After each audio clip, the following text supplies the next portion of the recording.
Nah, banyak moms yang sedang menyusui sering bertanya-tanya apakah sebenarnya ada makanan yang sebaiknya dihindari atau menjadi pantangan pada saat sedang menyusui. Nah, makanan apa saja ya yang kira-kira tidak diperbolehkan?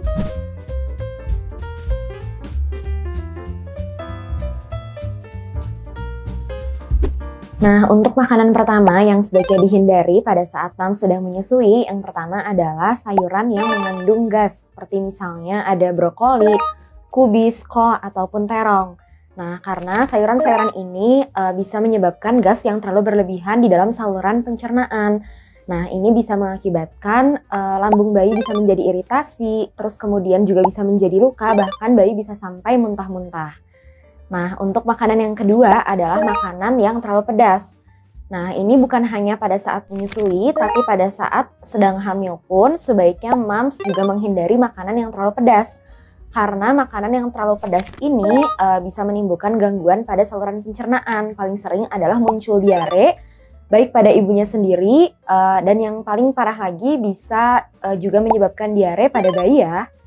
Nah, untuk yang selanjutnya juga adalah makanan cepat saji. Nah, makanan cepat saji ini mengandung tinggi kalori, terus kemudian juga lemaknya terlalu banyak, kemudian mengandung gula dan juga garam tambahan.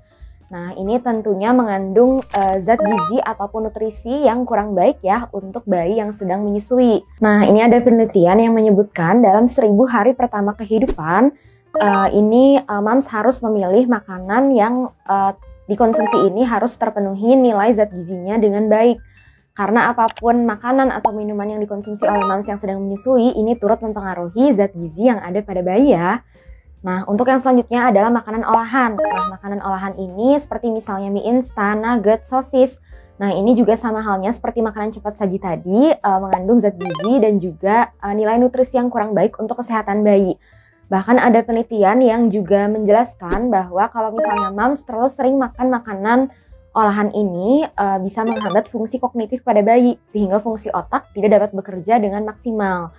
Dan juga kalau misalnya moms terlalu sering mengkonsumsi makanan olahan ini, nah ini bayi bisa cenderung ketagihan pada saat nanti di masa saat dia sudah beranjak dewasa. Nah, ini bisa menimbulkan dampak yang kurang baik bagi kesehatan juga ya, terutama bisa menimbulkan obesitas pada anaknya kelak. Nah, untuk yang selanjutnya adalah makanan ikan yang tinggi merkuri. Nah, ini sebaiknya kalau misalnya moms ingin makan makanan seperti misalnya ikan atau seafood, nah ini pilihlah yang rendah merkuri. Seperti misalnya ikan salmon, ikan nila, lalu kemudian juga ikan air tawar seperti misalnya gurame, ikan mas, bawal. Nah, ini juga bisa menjadi pilihan ya karena mengandung rendah merkuri. Nah, untuk yang selanjutnya adalah makanan yang bisa memicu alergi pada bayi, seperti misalnya telur, kacang-kacangan, atau seafood seperti misalnya udang, kerang, ataupun kepiting. Nah, kalau misalnya moms pada saat sedang menyusui, terus kemudian mengkonsumsi makanan-makanan tadi, lalu kemudian bayi ini muncul tiba-tiba ada eksim, gatal, kemerahan. Nah, ini berarti menandakan bahwa pada bayi tersebut mengalami alergi. Nah, alergi ini bisa ditimbulkan dari makanan yang dikonsumsi oleh moms karena ini ditransfer melalui ASI. Sehingga apapun yang dikonsumsi oleh bayi ini, kalau misalnya muncul tanda-tanda alergi seperti tadi, sebaiknya dihentikan ya. Oke, sekian ya moms penjelasan dari saya tentang makanan apa saja yang sebaiknya dihindari pada saat moms sedang menyusui. Jangan lupa untuk like, comment, subscribe, dan juga share video kali ini ya. Dan jangan lupa untuk nantikan video selanjutnya di YouTube channel Klinik Mutiara Ciputra. Sampai jumpa!